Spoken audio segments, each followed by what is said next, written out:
Hello student, today I am going to tell you about the popliteal artery in case of horse. As I have already told you about external iliac artery, I am just giving you the flow diagram of external iliac artery. In case of horse, external iliac artery, it gives the circumflex iliac artery, and that circumflex iliac artery divides into anterior and posterior branches. Likewise, then another branch which is coming from external iliac artery is external spermatic or middle uterine artery. In case of female, it is middle uterine artery. You see, student, in case of horse, the middle uterine is arising from the external iliac artery. But if you'll see in case of bovine, it arises from the internal iliac artery. Now, as I have already told you that as it reaches at the level of pubis bone, the external iliac artery will be known as femoral artery, and after this femoral will be giving the common trunk which of deep femoral as well as the pudendoepigastric trunk. This is the common trunk for deep femoral and pudendoepigastric trunk, and from that then the deep femoral will be separated out, and the pudendoepigastric trunk will give rise to the posterior abdominal artery and external pudic artery, and this external pudic artery will give rise to subcutaneous abdominal artery, and also its terminal branch, that is the anterior dorsal artery of penis in case of male and mammary artery in case of female. So this was about the pudendoepigastric trunk and deep femoral, which is coming from femoral artery. And then after that, going downward, this femoral artery will give anterior femoral artery to the anterior aspect of femur region, and it also gives some muscular branches to the muscles of the thigh region, and then the major branch, that is saphenous, is given almost at the middle of femoral canal, and after that it will give the branch at the level of stifle joint to articular joint, stifle joint, that is called as descending genicular artery.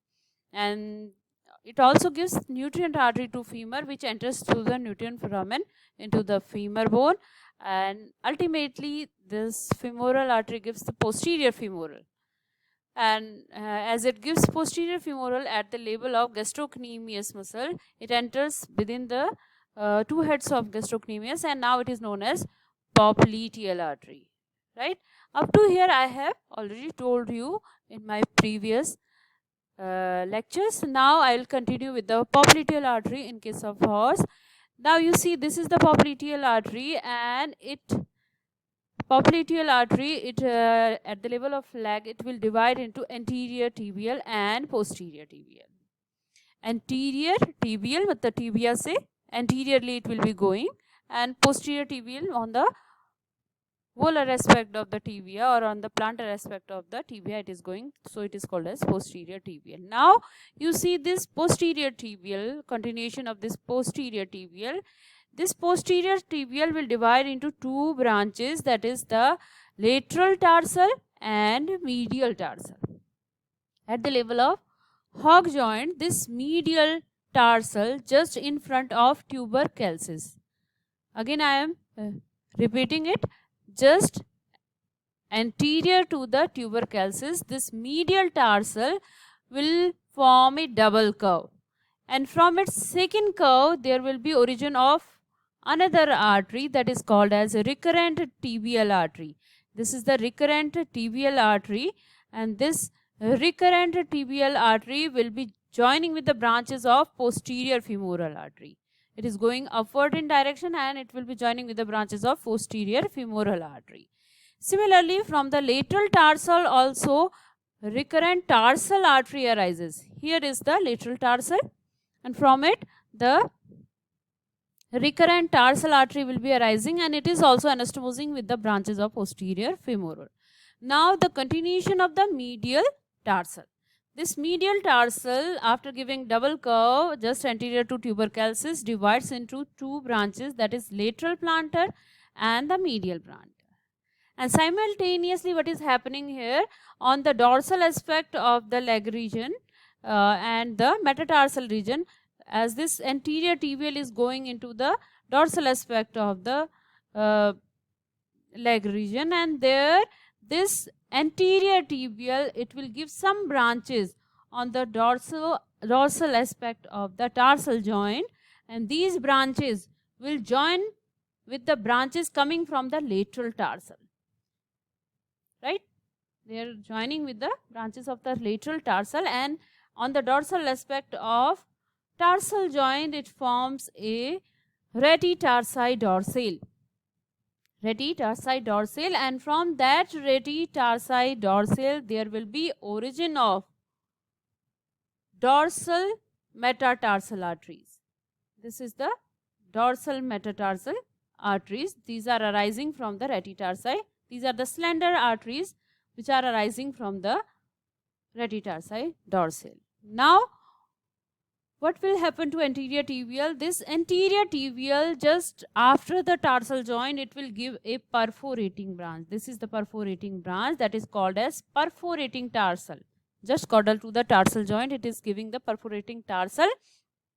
And this perforating tarsal will join with the lateral plantar as well as the medial plantar, right? And it forms the proximal plantar arch. And from this arch, from the proximal plantar arch, there will be origin of plantar metatarsal arteries that will be going into the metatarsal region on the plantar aspect. And there are 4 metatarsal artery. 2 are superficial plantar metatarsal artery and 2 are the deep plantar metatarsal artery. So these are the 4 metatarsal arteries which are arising from the proximal plantar arch. And the superficial, you can say, these are the continuation of the lateral plantar and medial plantar, right? Now, what is happening again in the dorsal aspect? This, after giving the perforating tarsal branch, this anterior tibial is now known as anterior great metatarsal artery. It is called as great metatarsal artery, and this great metatarsal artery will be running on the dorsal aspect of metatarsal, and at the level of fetlock it goes into the plantar side and it joins with the another branches, that is the plantar metatarsals. It will be joining with the plantar metatarsal to form the distal plantar arch. And this distal plantar arch which is formed here, distal plantar arch which is formed here, that will be further giving the medial and lateral digitals, and these medial and lateral digital branches will further supply to the digit region. So, in short, this was all about the external iliac artery in case of horse. And now I will continue with the further popliteal explanation of the different branches of popliteal artery. This diagram shows the course of the popliteal. Popliteal is starting from here and it is going downward. At this level of the hock joint, it is dividing into 2 branches, and then these 2 branches will be going on to the plantar aspect, and this is the posterior tibial. From the popliteal, this is the posterior tibial which is giving the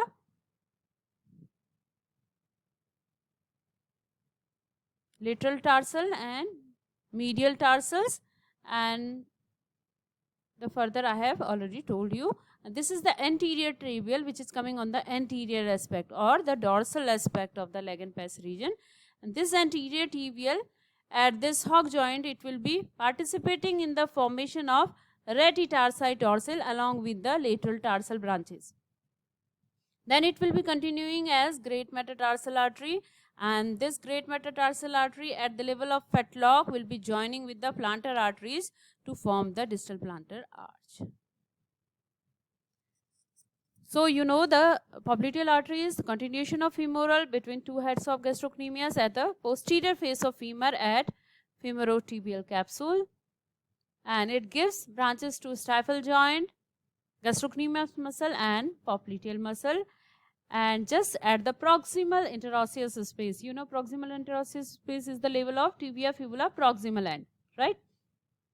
It gives the anterior tibial and the posterior tibial, two branches. Now we'll continue with the posterior tibial, which is a smaller branch and near the distal third of the leg. Now as we proceed caudally, near the distal third of leg means distal third of tibia bone, you can say, and it gives the lateral tarsal and medial tarsal. This lateral tarsal, again small branch it is there, and it is lateral to the hock joint. It gives recurrent tarsal. I have shown in the flow diagram to you, which anastomose with the posterior tibial, and sometimes this lateral tarsal, it forms arch with the peroneal artery near the distal fourth of the leg. Peroneal artery is coming from the anterior tibial. Then medial tarsal, it forms a double curve in front of tubercles, from where the recurrent tibial will arise from the second curve of the double curve, and that recurrent tibial will also anastomose with the posterior femoral as well as the saphenous branch. Saphenous was coming from the femoral artery. Now this medial tarsal, it will run on the plantar aspect along with the plantar nerves, and ultimately this medial tarsal will divide into two plantar arteries. These plantar arteries will be known as medial and lateral plantar artery, and they will be running downward along the tarsal sheath of deep flexor tendon. Deep flexor muscles tendon will be there, and it will be running along with the tarsal sheath of deep flexor tendon along with the plantar nerves. Just after the tarsal joint, it will be joining the perforating tarsal branch which was coming from the anterior tibial artery, and that forms the proximal plantar arch. And this proximal plantar arch, it will give 4 plantar metatarsal arteries.